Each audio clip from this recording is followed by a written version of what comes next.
Hi.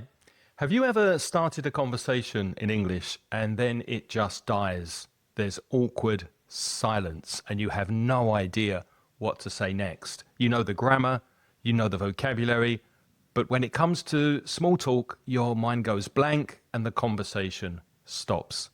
In this video, I'm going to show you how you can use AI, artificial intelligence, as a conversation partner to practice small talk in English. And most importantly, learn how to keep the conversation going naturally.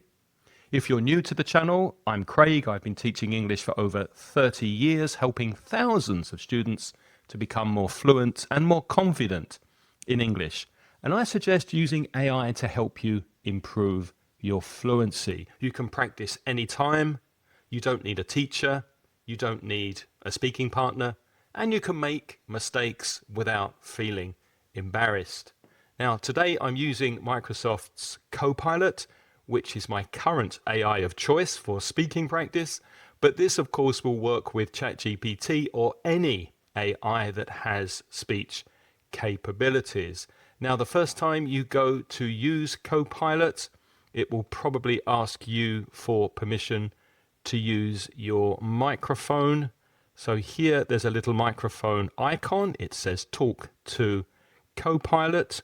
And of course, this will also work on your mobile phone. Here I'm using my desktop computer, but the layout, what you see, is very similar on your mobile phone. So click the microphone icon. Here, this blue line means that your microphone is working and connected.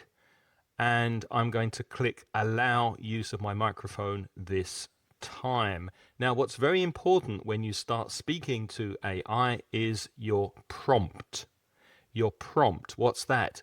That's the instructions that you give AI so that it knows what to tell you. So think very carefully about your prompt. You need to give as many details as possible. So tell AI that you are an English student. Tell AI your level of English and exactly what you want to practice. The topic today is small talk and how to continue a conversation. So let's give this a try and see how AI speaks to me. Allow this time. Hello there. Hi, I am a C1 advanced level student of English and I want to practice my English with you today. Is that okay? Absolutely, that's perfectly fine. I'd love to help you practice your English today. We can chat about whatever topics you're interested in, or maybe do a bit of role play if you like. How does that sound to you? It sounds good. Please act as a friendly English speaker and start a small talk conversation with me. Let's talk about work or hobbies or maybe the weekend. Keep it natural and informal. And if I make a mistake, don't interrupt me.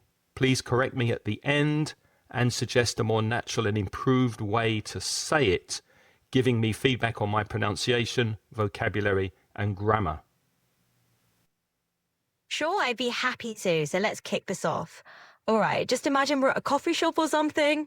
You know, we've just bumped into each other. I might start with something like, so how was your weekend? Or what do you usually get up to when you're not working? And from there, the conversation can flow and I'll just naturally correct you as we go along. Okay, just one thing. Please don't correct me as we go along. Correct me at the end. Is that clear? Yeah, absolutely clear. I'll just let the conversation roll and I'll give you the pointers and feedback at the very end. No interruptions from me. So let's jump in. How's your week been so far? My week has started well, although it was raining here at the weekend, so I did nothing on Sunday. How was your weekend? Well, it's great to hear that your week kicked off well, even if the weekend was a bit of a washout. My weekend was actually pretty nice. I just took it easy, caught up on a book I've been wanting to read, and just relaxed. I guess a bit of a lazy Sunday as well, so you're not alone there. So, do you have any hobbies or things you like to do when the weather's a bit better or when you've got some free time? Yes, I really enjoy cycling. So last Saturday, I took my bike and cycled on the beach near where I live.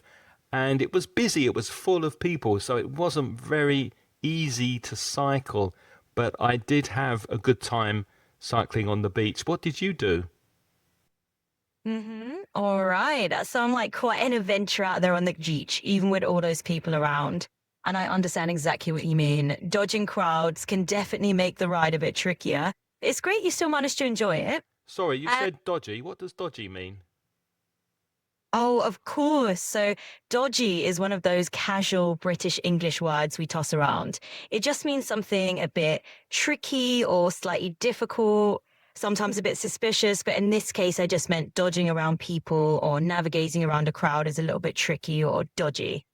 So, yeah, definitely keep those questions coming. What did you do on Saturday night? Well, Saturday night was pretty low key for me, actually. I just stayed in and relaxed, watched a good film. So, really, nothing too dramatic on my side. And by the way, you did a fantastic job chatting. You kept everything really natural, and your vocabulary was spot on. So, just keep it up and let's see where our conversation goes. Is there anything I can improve in my conversation, in my speaking? You really did a great job keeping the conversation flowing naturally. I'd have a tiny bit of feedback for you. When you were talking about cycling on the beach, it might sound just a bit more natural to say I cycled along the beach. And I just kind of smooths out the expression. But honestly, that's a really small thing. Your vocabulary, your grammar, it was all great, very clear and easy to understand. So just keep doing what you're doing and you'll do fantastic. And hey, what else would you like to chat about? That's it for today. Thank you. So I missed a preposition. I should have said cycle along the beach and not cycle on the beach. Personally speaking, as a teacher, I don't really think that's a mistake, but maybe AI was really trying to find something to correct me on. So that's how you can use AI to practice small talk in English. And don't be afraid to interrupt AI, as I did, to clarify a word, to ask for the meaning of a word that AI uses, and make sure you get feedback at the end. So, probably if you are learning English, you'll get more constructive feedback, more ways to improve your English than I did as a native speaker. And remember, fluency doesn't come from studying more grammar. Fluency comes from speaking more, making those mistakes, and practicing real conversations. Thanks for watching, and I'll see you in the next video.